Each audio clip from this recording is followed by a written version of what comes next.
Okay, welcome back to the deep dive. Good to be here. Today we're getting into a case that, well, still generates so much discussion online. Mm-hmm. The Elisa Lam mystery. Exactly. At the Cecil Hotel, we've got a range of sources here, articles, notes that really try to piece together the facts. And not just the facts, but the incredibly strained circumstances surrounding her death. And of course, all the theories that have kind of grown up around it. Right. So our goal is to really walk you through what these sources say, pull out those key details. Yeah, the things that make this more than just a sad story, but like a genuine perplexing mystery. You have this young woman who vanishes. She's found in a place that seems impossible to get into. And then there's that video footage. That footage, yeah. It really defies any simple explanation. Definitely. And these sources, they make it clear right away, this all happens at the Cecil Hotel in L.A. A place with its own very dark shadow. Oh, yeah.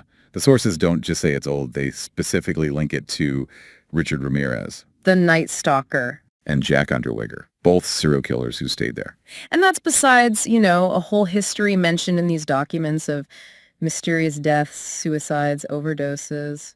It's like the hotel itself is almost a character in the story, setting this really grim stage. Yeah, the sources present its reputation almost like a warning.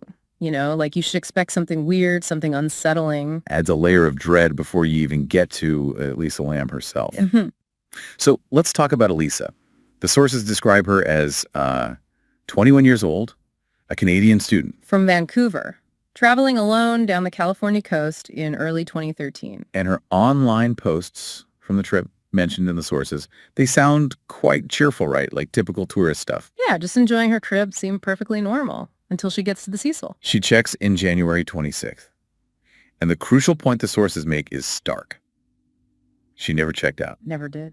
Now, while she was at the hotel, before she disappeared, her behavior apparently started to get noticed. Right. The sources use the word odd. Odd enough that the hotel staff actually moved her. She was in a shared room first. Yeah, they moved her to a private room. So that detail suggests something was shifting with her. And then just a few days later, she's gone. Vanished. Police get involved, and the sources detail that initial search. They brought in dogs, searched the halls, the roof. Combed the place. Nothing. It was like she just disappeared into thin air. And this is the point where it shifts, isn't it, from a missing person case? For this huge internet thing. Because weeks later, the LAPD released that elevator surveillance video. Ugh, that video. If you've seen it, it's memorable in a disturbing way. The sources describe her acting really radically, pushing all the buttons, starting in and out of the elevator, looking like she's hiding in the corner at one point. Yeah. And then she steps out, stands near the door, and does these strange hand gestures, waving her arms. Like she's talking to someone or arguing with someone. Someone you can't see. One source has this description that really sticks. What's that? That it looked like she was playing hide and seek with a ghost. Wow. Yeah, that captures the feeling of it. And the sources emphasize the impact this video had.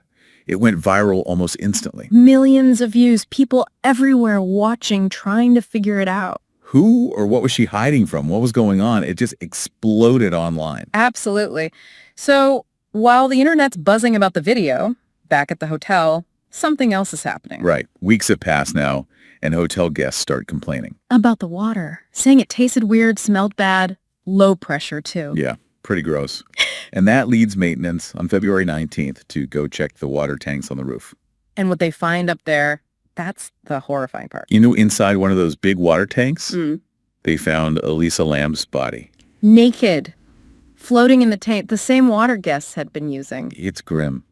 But the sources really stress how physically baffling the scene was. Totally baffling. I mean, the hatch on the tank, it was closed. Closed. And there's no ladder inside the tank to climb out. Plus, getting to the roof itself wasn't easy. The door was supposed to be locked, alarmed. And apparently no alarm went off. So let's just pause there, because the sources really hammer this point home. Yeah. She'd have to get past a locked, alarmed door, onto the roof unnoticed. Then climb onto this huge tank, lift a really heavy metal lid. Get inside, somehow. And then have that heavy lid closed after her. All seemingly by herself. Yeah. With no signs of a struggle. It just... how? That's the core question the sources leave you with. How? And yet, despite all of that, the official coroner's report, according to these sources... ruled in an accidental drowning. Accidental? But the sources are explicit. Nothing added up. Right. Toxicology found no significant drugs, no alcohol that would explain extreme psychosis or anything. And no signs of trauma on her body. No evidence of foul play. So you have this official finding that just doesn't seem to fit the physical circumstances at all. Which, as one source puts it, is where the legends begin. Exactly. That vacuum of explanation gets filled pretty quickly. And the theories mentioned in the sources are, well, they go places. Some people, the sources say, point to the hotel itself, like its dark history, all those deaths. Maybe it's cursed. Or that it somehow contributed to her fate. Others lean more supernatural. Was she attacked by some entity? Is the hotel a portal of evil? That kind of thing. And connected directly to that elevator video, the sources bring up something called the elevator game. Ah, yes, the Korean urban legend. Apparently, it's this ritual. You press elevator buttons in a specific pattern, and it supposedly opens a door. To another dimension, the legend claims. And the really creepy part mentioned in the sources, the legend warns you, if a woman gets in, don't talk to her. She is not human. Yeah, that's the line. And the connection made in the sources is that Elisa's actions, pushing buttons, stepping in and out, kind of mirror steps in this supposed ritual. It adds this whole layer of modern folklore onto it, doesn't it? It really does. But there are other strange details the sources point out, too, like coincidences. Well, like the tuberculosis outbreak? Yeah, happening in L.A., Skid Row area near the hotel, right around the same time. Okay. And the connection. The diagnostic test kit being used for that specific TB outbreak. Its name was the Lam-Elisa test. Whoa! Lam-Elisa? Yeah. The sources basically ask, is that just a really weird, unsettling coincidence? Or, as they put it, something far darker. It's the kind of thing that gives you pause, even if you're trying to be purely logical. Definitely. And the sources make it clear, years later, we still don't really know what happened to her in those final hours. Nobody saw her go to the roof.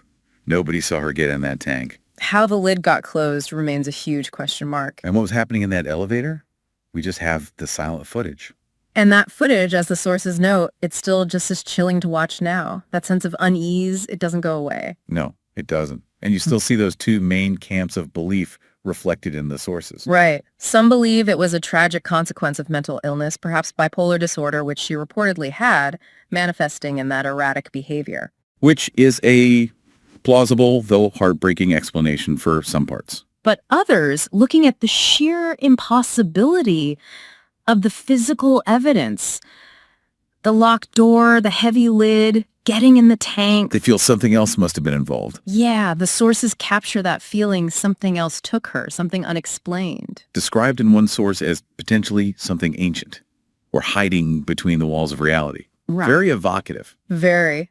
And the sources mentioned the Cecil Hotel did eventually reopen. New name, new look. But it's impossible to separate it from this story now, isn't it? Yeah. It's forever linked to Elisa Lam. Absolutely. And these sources, taken together, they really leave you feeling that despite the official ruling, It's not resolved. not at all. As the sources say, it feels far from over. It really does. Leaves you thinking. And maybe that's the final thought for you listening to this, drawing from all these possibilities laid out in the sources.